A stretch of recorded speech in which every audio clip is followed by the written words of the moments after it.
All right, Coach, we'll just start with an opening statement and we'll go right into questions.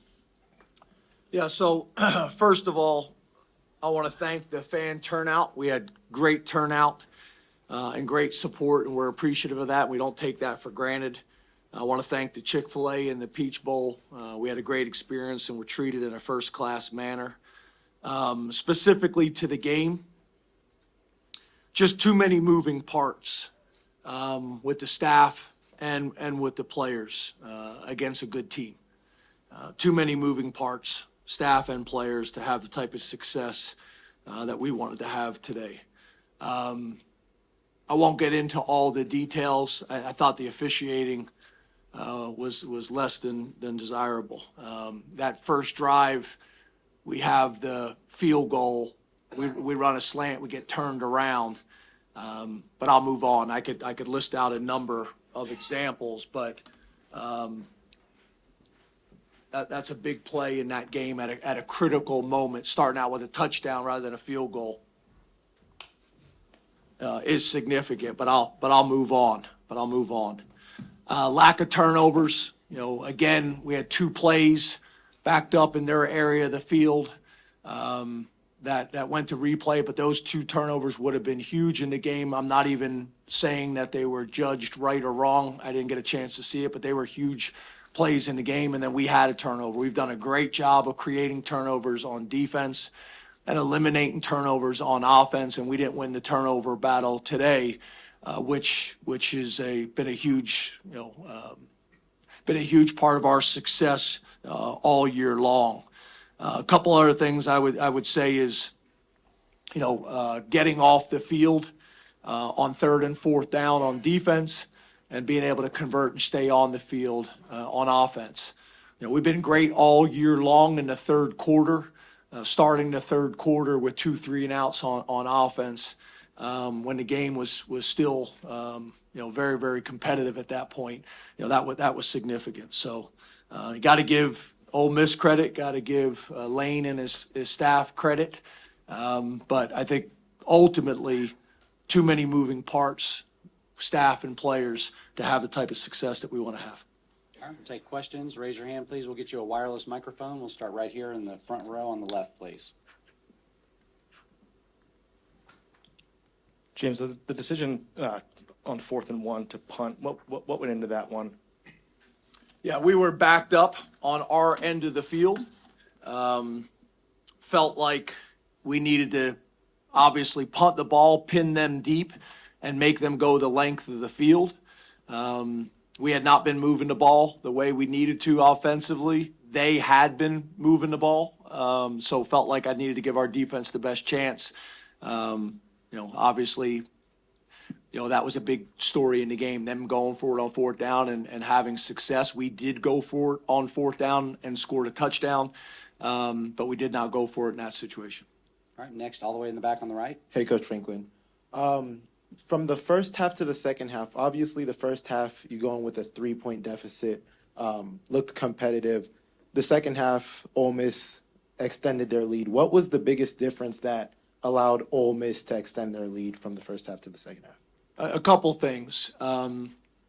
We had obviously the ability to move the ball in the first half, not as consistently and not as explosive as we'd like to be, but in the third quarter, again, starting out with 2 3-and-outs. We had some injuries. We had some guys that had limited roles in the second half compared to the first half. All those things factored into it. Right here, front row on the left. James, was Dante Cephas available to play today? And if he was, what went into him not seeing the field? Yeah, everything's an open competition every week, and the depth chart reflects that. And then obviously when you're in a bowl situation and you got 3 weeks, there's a lot of movement that can occur in 3 weeks. And part of that obviously is also having Trey Harrison back that we had not had for about 5 weeks this year. All right, next over here on the right. James, kind of going off of that, how would you evaluate the end-to-end development and progression of your receiver room, and what would you say sort of led to it never really getting to where you wanted it to be? Yeah, I actually thought during the bowl period that those guys had a really good bowl period. I thought that was a big part that we were excited about and we made a big deal about with the team. It's a combination of things. I think we're really good at tight end. That's part of it. And then we got to be able to make sure that we translate what we do in practice consistently to the games. And I think one of the things that I think can be challenging is you may not get an opportunity early in the game, but whenever those opportunities come, you got to maximize them. You got to maximize them, and we have not done that consistently enough this year. Next over here, halfway on the left. Hi, for KJ and Tyler, you guys have talked at times this season about how you've stuck together through adversity. This is another piece of adversity for you guys here at the end of the season. Coach talked about the transition upcoming. Why is this a group that sticks together, and why do you think that this has been kind of the mark of this season? Yeah, I'll start off. I just think, we go back to what we all been through together, all the hard work we put in together, in the off season, when the workouts, summer workouts. So we reflect on those kind of things and realize that, we get this time, we get limited times, 12 games and 12, 13 games to play with each other. And we make sure we stay together through it all. We'll never, break up on each other. And that's the main thing, staying together through it all. Because when we were, struggling in the workouts, that was the time we had to stay together. So we'll never, never let that break in the middle of a game.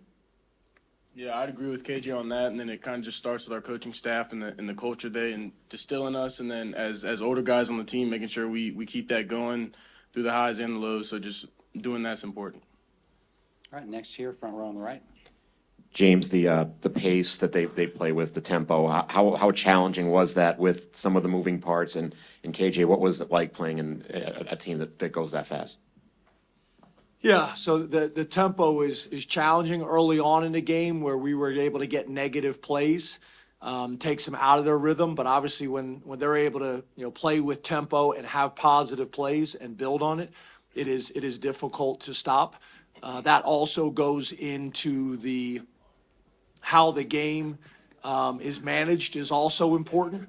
When the ball goes out on their sideline, that is a substitution. And we have the ability to match substitution. And there's a couple times where we're trying to be able to substitute right there to affect their tempo and also to match personnel. And we weren't given the opportunity to do that a few times. So tempo is challenging all the time, but you also need to make sure it's being managed correctly and consistently so we know when we can sub and can't. Yeah, and I agree with Coach Franklin on that one. And I think the main thing for me, and a lot of guys that say the same, is getting to play and make sure everybody's on the same page. Because when they're doing hurry up, a lot of guys are just getting up from making a tackle or getting up from doing whatever they were doing on the play. And our main thing, we always want to have our cleats set and be on the same page. And sometimes hurry up, causes disruption with that. And that's the main thing that causes difficulty with that. All right, next here, front row on the right. James, you mentioned the moving parts. How do you think it affected you, like emotionally, energy-wise? Can you comment on your team from that perspective? Yeah, I didn't feel like that was an issue from an energy and a focus standpoint. You guys can speak on that, but I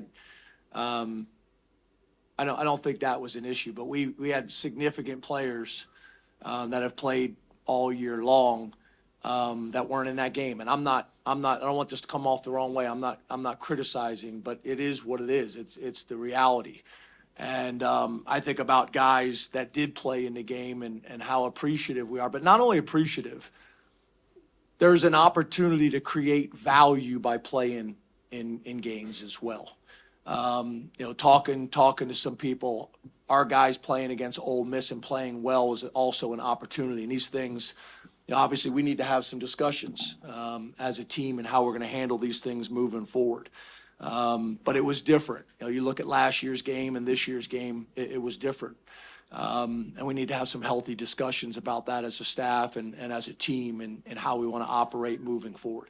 All right, we got time for a few more. We'll go next all the way in the back on the left. Hey, Coach, you mentioned those 2 turnovers that were overturned on replay. You guys were disruptive early in this game defensively and seemed to do what you wanted to do defensively really early in this game.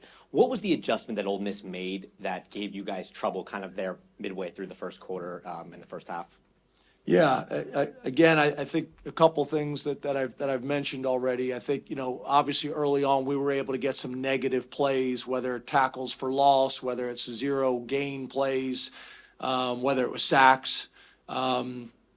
those things, when you're able to keep a team off schedule and not go tempo, those are powerful. Those are powerful. And then I think also, obviously, our offense being able to answer, some of those scoring situations and keep the game within a score, within a field goal, is significant. But again, we had some guys in the second half that weren't available. And I think they did a good job. If you watch their game plan, they went after some guys that had not played a ton of football for us this year. And it'll be a great learning opportunity for those guys and for us moving forward.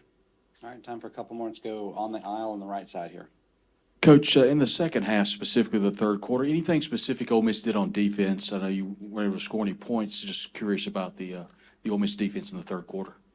Yeah, obviously, I think they made some adjustments, but overall, we weren't able to stay on schedule. You don't want to be in third and long situations. So whether it was a drop or an incomplete or whether it was a rush of no gain, you get off schedule against a good team with that type of defensive line. I think their length at the defensive tackle, they were able to bat down a few balls, which those may not be sexy plays, but they're significant.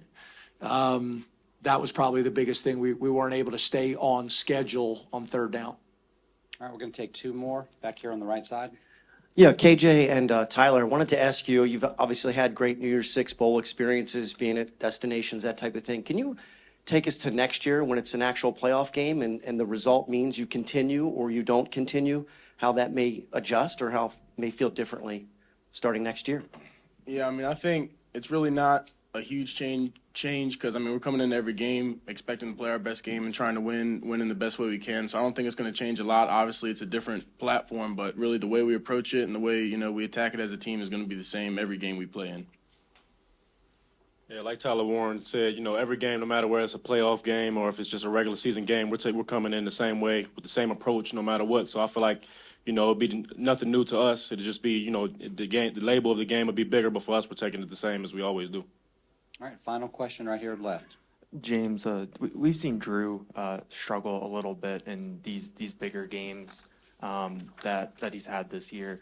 What have you seen from him, in Michigan, Ohio State today? It seems like he got the consistency late, but what has kind of prevented him from finding that rhythm for a full 4 quarters, 60 minutes? Yeah, I think it's all of it, right? We gotta stay on schedule like we talked about. We got to make plays for him when we have the opportunity to make plays for him. I think there's some things that he can do and be more consistent as well. But I think the biggest thing, which I think was a question earlier, is we got to be able to scare people and be a threat consistently on the perimeter. And that's something I think we've shown flashes of at times, but we need to be able to do that on a consistent basis. So it's a little bit of Drew. I think it's a little bit of the offensive line. I think it's a little bit of the coaches. I think it's a little bit of the wide receivers. It's a piece of all of it. We got to make some plays for him, and he's got to make some plays as well. All right, that'll do it. Thank you, Coach. Thank you.